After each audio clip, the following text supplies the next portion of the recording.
दोस्तों, आजकल प्यार होना, फिर शादी होना और कुछ ही समय में डिवोर्स होना इतनी आम बात हो गई है कि ज़्यादातर लोग ऐसी घटनाओं को अब ज़्यादा अहमियत ही नहीं देते। उनकी तरफ से कभी-कभी बेवजह ही हो रहे अलगाव को रोकने के लिए भी कोई प्रयास किया ही नहीं जाता।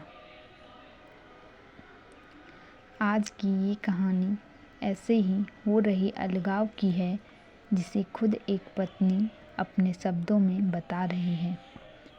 कहानी जैसे जैसे आगे बढ़ती है, तब हम जान पाते हैं कि पत्नी का नज़रिया जो है वो कितना अलग है अपने पति के विचारों से, और कहानी का अंत हमारी आंखें भिगोने में सफल होता है। मेरे पति पैसे से एक इंजीनियर हैं। मैं उनसे उनके स्थिर शांत स्वभाव के लिए प्यार करती थी, और जब मैं उनके चौड़े कंधे पर अपना सिर झुकती थी तो मुझे गर्मजोशी और अजीब सा सुकून का एहसास होता था। 3 साल प्रेमालाप और अब शादी के 2 साल बीतने के बाद मुझे यह स्वीकार करना होगा कि मैं इससे थक गई हूँ।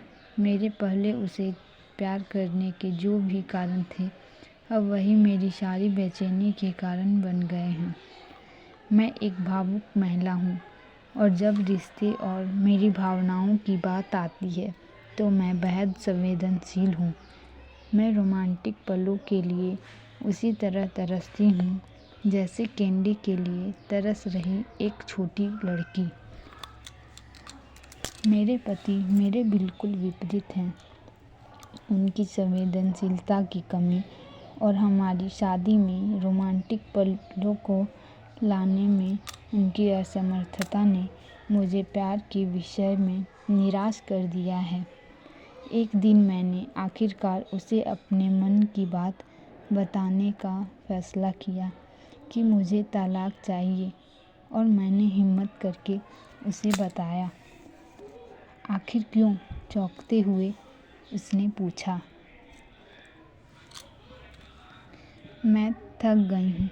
दुनिया में हर चीज़ का कोई कारण नहीं होता है, मैंने कहा।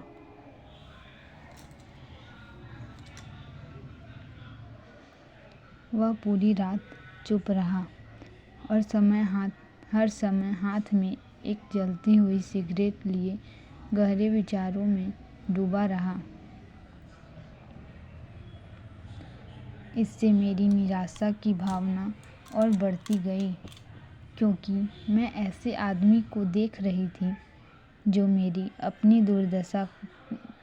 अपनी दुर्दशा को व्यक्त भी नहीं कर पा रहा था। भला मैं उससे और क्या उम्मीद कर सकती थी। और अंत में उसने मुझसे पूछा, मैं तुम्हारा मन बदलने के लिए क्या कर सकता हूँ? किसी ने सच ही कहा है कि किसी के व्यक्तित्व को बदलना मुश्किल है। मुझे लगता है मेरा उस पर से विश्वास उठना शुरू हो गया है। उसकी आंखों में गहराई से देखते हुए मैंने धीरे से उत्तर दिया, मैं तुम्हें एक सवाल पूछती हूँ। अगर तुम्हारा जवाब मेरे दिल को मना सके तो मैं अपना विचार बदल दूंगी। मान लो मुझे एक पहाड़ की चट्टान पर खिला एक फूल चाहिए, और हम दोनों को ये पता हो कि उस फूल को तोड़ने से तुम्हारी मृत्यु हो जाएगी। क्या तुम मेरे लिए ऐसा करोगे? उसने कहा, मैं कल तुम्हें इसका उत्तर दूंगा। उसकी प्रतिक्रिया सुनकर ही मेरी उम्मीदें धराशायी हो गई। मैं अगली सुबह उठी तो पाया कि वह चला गया था, और सामने के दरवाजे के पास खाने की मेज़ पर दूध के गिलास के नीचे उसकी खुरदरी लिखावट के साथ कागज़ का एक टुकड़ा पड़ा था, जो पढ़े जाने पर ये बातें बयां करता था।